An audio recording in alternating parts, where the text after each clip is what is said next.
Bonjour à tous, bienvenue pour une nouvelle version de la série Tu connais, et aujourd'hui la question c'est est-ce que tu connais l'inversion modulaire?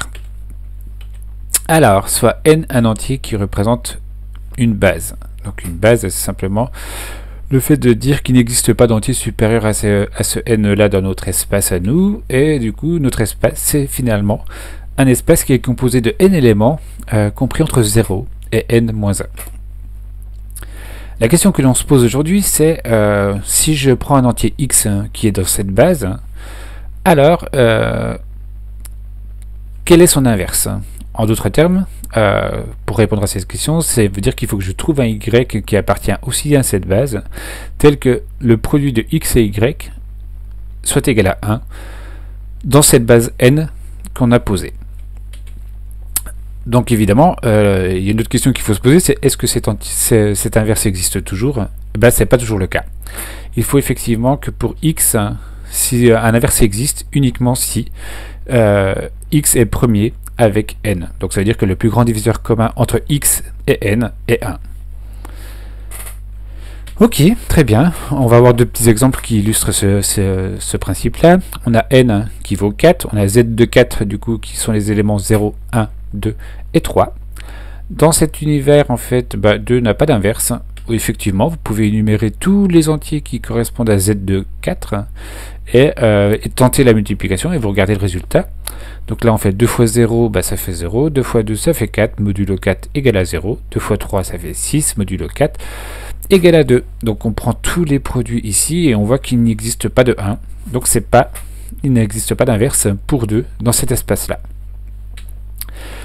Ok, maintenant, est-ce que 3 a un inverse? Il s'avère que oui, il a un inverse, et son inverse c'est lui-même. Donc effectivement, 3 est premier avec 4, et son inverse c'est lui-même, puisque si vous faites 3 fois 3, ça fait 9. 9 modulo 4 égale à 1. Ok, donc de manière générale, comment peut-on calculer l'inverse de x pour une base de données? Visiblement, l'énumération fonctionne, il n'y a pas de problème. Le seul souci, c'est quand n va devenir plus grand, est-ce qu'il n'existe pas un truc un peu plus efficace que ça? Oui, si, il en existe un. Et ça s'appelle Euclide étendu, et vous allez voir que c'est quand même un peu plus sexy. Alors, Euclide étendu, en quoi ça consiste? Ça part d'une relation qui est établie lors du calcul du PGCD, en fait, qui est x est égal à a fois u plus b fois v. Et on va voir qu'à partir de cette relation-là, on va se débrouiller justement pour que cet invariant, qui est vrai lors du calcul du PGCD, en fait, va nous donner des informations intéressantes pour calculer l'inverse d'un nombre dans une base de données.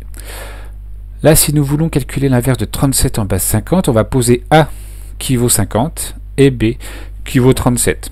Donc, c'est pas un hasard si je les prends dans cet ordre-là. Je vois à tout prix que le plus gros des deux entiers se trouve dans la lettre A. Vous le verrez pour le calcul qu'on va faire après sous forme de tableau tout à l'heure.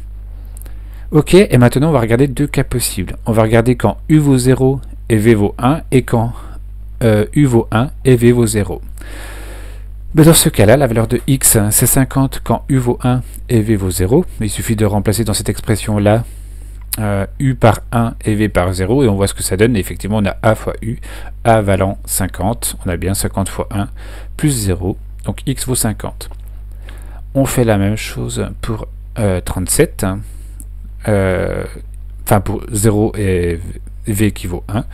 On voit bien que là, ce terme-là n'existe plus. Il reste donc plus que la valeur qui est associée à b, et la valeur qui est associée à b est bien 37. Donc x vaut 37 dans ce deuxième cas. Ok, donc en réalité, maintenant, on va poser sous forme de tableau. On a ici la relation x, la valeur du x si vous voulez, et ici on a les valeurs prises par u et v. Donc on va établir nos deux premières lignes qui sont les deux premiers cas qu'on vient de traiter juste avant, c'est-à-dire que la relation vaut 50 quand u vaut 1 et quand v vaut 0, et la relation vaut 37 quand u vaut 0 et quand v vaut 1. Et à partir de cet instant là, on va créer des combinaisons linéaires afin d'obtenir une nouvelle ligne et essayer d'avoir un 1 en première position dans la colonne à remplir, si vous préférez. Là, on va faire des petites combinaisons linéaires simples. Donc la question qu'on va simplement se poser, c'est, en se basant sur la première colonne, combien de fois je peux soustraire la seconde ligne à la première ligne. Donc ici, dans 50, vous avez qu'une fois 37. Donc on va simplement faire L1 moins L2 comme opération. Et on va obtenir la ligne L3. Donc on fait 50 moins 37, hein, on obtient donc 13. Hein, et en fait, ce calcul qu'on a fait dans la première colonne, on va le faire dans la seconde colonne, puis dans la troisième colonne. On obtient donc 1 moins 0 ici, on fait la même opération, hein, L1 moins L2, et L1 moins L2, ici je vous le donne en 1000, ça fait 0 moins 1, ça donne moins 1. Ok. Maintenant, on refait exactement le même procédé, mais sur les deux dernières lignes de notre tableau. Donc ici, ça veut dire L2 et L3. Et on va essayer de construire L4. Donc L4 va être le résultat d'une combinaison linéaire entre L2 et L3. On se pose toujours la même question. Dans 37, combien de fois j'ai 13 ? Dans 37, j'ai 2 fois 13 de manière entière. Effectivement, 3 fois 13, ça fait 39, c'est trop grand. Donc ça ne marcherait pas. Donc on va rester sur 2. Et on va faire donc L4 qui va recevoir L2 moins 2 fois L3. Ce qui nous donne pour la première colonne 37 moins 2 fois 13, donc 26. 37 moins 26, ça fait 11. Dans la seconde colonne, on va avoir 0 moins 2 fois 1, ce qui fait moins 2. Et enfin, dans la dernière, on va avoir 1 moins 2 fois moins 1, ce qui nous fait 3 ici.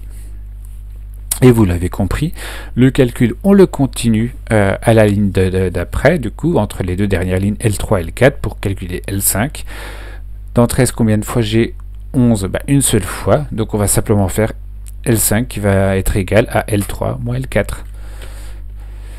Et là, je vous donne le calcul rapide, mais qui est bien celui-ci. On obtient 2 ici, 3 ici et moins 4 là. Et enfin, il ne nous reste plus que la dernière opération à faire. Dans L4, combien de fois j'ai L5 ? Ici, il s'avère que dans 11, on a 5 fois 2.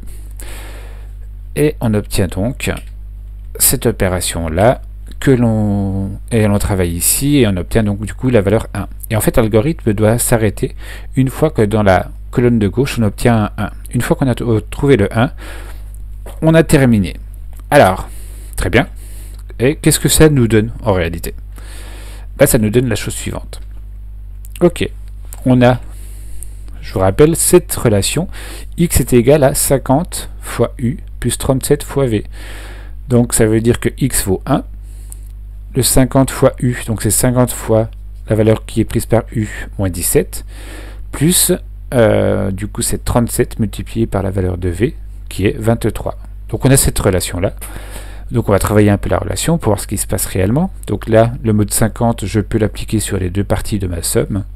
Donc là, j'ai quelque chose fois 50, hein, modulo 50, on est sûr que ça va faire 0. Et du coup, il ne nous reste plus que 37 fois 23, modulo 50, ici comme terme. Et il s'avère qu'on a la relation entre 37 fois 23 modulo 50, qui est égal à 1. Donc ça veut dire qu'ici, 37 est l'inverse de 23, et réciproquement. Si toutefois, à la fin de votre calcul, vous obtenez bien un 1 ici, mais dans le V, vous avez une valeur négative, en fait, il faudra ajouter la base tant de fois qu'il faut, tant de fois que nécessaire, en fait, pour revenir entre une valeur comprise entre 0 et la base recherchée, moins 1 en réalité. Par exemple, si à la fin vous avez V égale à moins 9, il suffit d'ajouter une fois 50, qui est notre base dans notre exemple, et ainsi on obtiendrait V qui vaudrait 41. Voilà, c'est le détail donc d'Euclide étendu qui vous permet, donc une technique qui vous permet justement de calculer l'inverse modulaire de n'importe quel entier de notre base. J'espère que ça va vous aider et à très bientôt pour d'autres vidéos. Ciao!